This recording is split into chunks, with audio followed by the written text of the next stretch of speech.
You gave them a key, not a physical one, but access to your home, your time, your energy, your inner world. And somewhere along the way, what started as trust became a drain. What started as friendship became a weight. And now you find yourself exhausted in spaces that are supposed to restore you, unsettled in relationships that are supposed to strengthen you, and disturbed in a peace that God designed specifically for you. That's not coincidence. That's a pattern. And the Bible addresses it directly. There are specific types of people who quietly destroy your peace, your focus, and your future if you keep giving them access. And as you listen closely, you are going to recognize someone. The first type is the flatterer. This is the person who always speaks well of you, always agrees, always praises. They make you feel good, safe, and validated.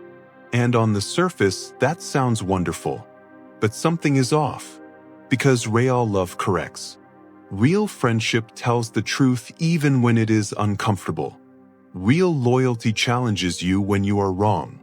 Proverbs 29 verse 5 says, "Whoever flatters his neighbor is spreading a net for his feet." A net, not a gift. What looks like kindness is actually a setup. And we have seen this before. Judas didn't betray Jesus with anger. He didn't argue. He didn't fight. He betrayed him with a kiss.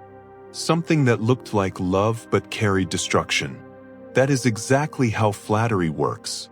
It feels like support, but it blinds you. Because the person who never challenges you can never protect you. If someone in your life has never once corrected you, never once told you the truth when it was hard, never once pushed back when you were wrong, you need to ask yourself why. Because that is not loyalty. That is access without accountability.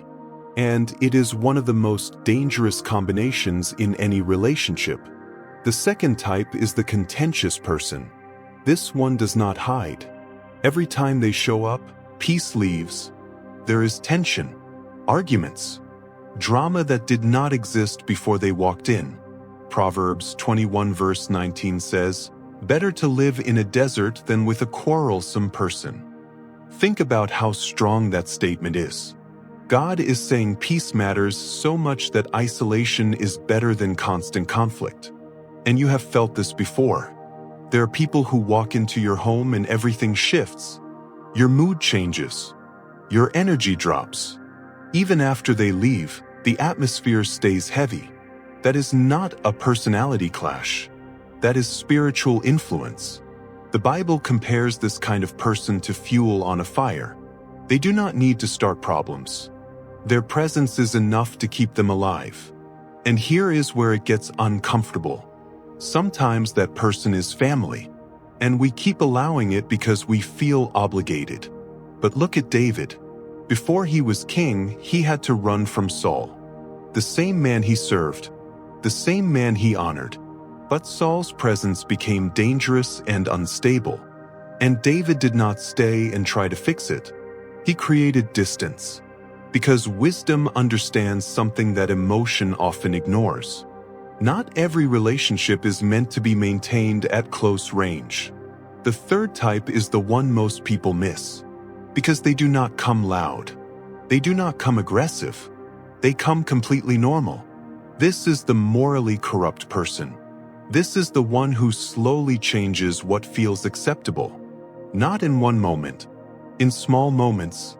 Little compromises. Little shifts. Things you used to question, you start tolerating. Things you once avoided, you now entertain. And over time, you do not even recognize the difference. 1 Corinthians 15 verse 33 says, "Bad company corrupts good character." Look at Solomon, a man full of God-given wisdom, chosen and favored, and yet it was not lack of knowledge that led him astray. It was the people he allowed close. Over time, their influence pulled his heart away from God. Not instantly, gradually, through small permissions, until his standards dropped, his convictions weakened, and his environment no longer reflected who he once was. That is how this works. The wrong people do not always destroy your life in one decision. They do it slowly, quietly, consistently, until your home no longer feels like peace. It feels like pressure. Here is the truth most people avoid. Protecting your space is not rejection. It is responsibility. Your home is not just where you live. It is where your spirit rests and your future is shaped. The flatterer will steal your discernment. The contentious person will steal your peace. The corrupt person will steal your values. And they all have one thing in common. They only have power if you keep giving them access.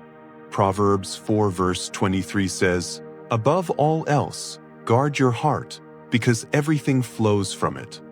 And your home is your heart in physical form. So guard it, not with fear, not with anger, but with wisdom, because sometimes the most loving thing you can do is close the door. If this spoke to you, comment, "I am choosing peace."